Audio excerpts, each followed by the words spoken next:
আফসোসের ব্যাপার, একটা মা একটা বাবার খাবার ব্যবস্থা করতে পারে না। কথা বলেন ঠিক কিনা?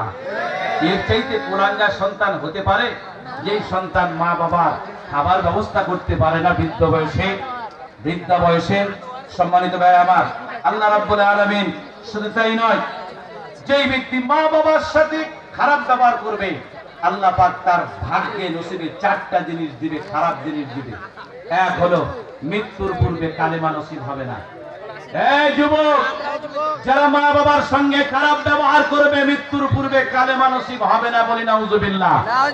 2 নম্বর রিজিক সংকুচিত হবে, 3 নম্বর অসম্মানিত হবে, 4 নম্বর ইন্তেকালের পর জাহান্নাম ছাড়া কোনো উপায় থাকবে না।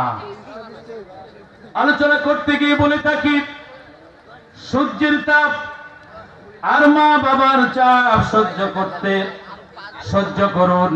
সূর্যের তাপ আর মা বাবার চাপ সহ্য করতে শিখুন। কারণ সূর্য যখন চলে যায় এই দুনিয়া অন্ধকার, মা বাবা যখন চলে যায় বিদায় নিয়ে দুনিয়ার মায়া ত্যাগ করে, আমার ভাইয়েরা ওই ব্যক্তির জীবনটাই অন্ধকার। মা বাবার মতো আপন কেউ হবে না, মা বাবার মতো দরদি আর কেউ হবে না।